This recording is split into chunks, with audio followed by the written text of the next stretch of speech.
என்ன ஆச்சுன்னு எப்போ வந்தீங்க? எப்போ நடந்தது? நைட்டு ஒரு 2:30 மணிக்கு நடந்துச்சுண்ணே. சரி சரி.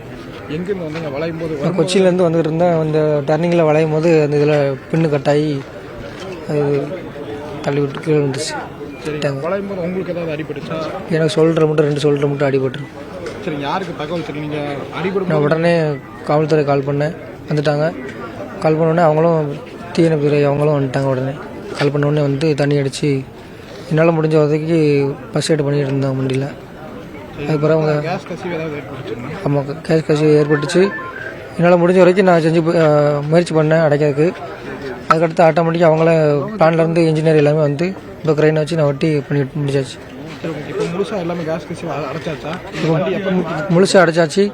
மெக்கானிக் வந்தோடனே இந்த வேலை பார்த்து வண்டி எடுக்கணும். இங்கே லோக்கல் மெக்கானிக் இருக்காங்களா இல்லை அதுக்குன்னு தனி? இல்லை, அதுக்குன்னு தனி மெக்கானிக் வந்துகிட்டு இருக்காங்க. எங்கேருந்து வராங்க? நாமக்கல்லேருந்து வந்துருக்காங்க. என்னென்ன பார்ட்டில் மாற்ற வேண்டியது இருக்குன்னா என்னென்ன பார்ட்டு மாற்ற வேண்டியது இருக்குது? இல்லை, அந்த பின்னு கட்டான பின்னு மட்டும் மாட்டணும், வேறு ஒன்றும் இல்லை. அது என்ன பின்னு? எந்த ஆக்சுவலாக எந்த இடத்துல கட்டணும்? இது எத்தனை கிலோமீட்டர் ஸ்பீடில் வந்துருப்பீங்கன்னா எப்படி நடந்திருக்கும்னா? ஒரு 10 கிலோமீட்டர் ஸ்பீடில் கூட வர முடியாது. இவ்வளோ டர்னிங்கி மேடு லோடு வண்டி சுலவாக தான் வர முடியும். சுலவாக தான் வந்தேன். அது பின்னு பழுதாகிடுச்சு திடீர்னு. உங்கள் பேர்? என் பேர் ராதாகிருஷ்ணன்.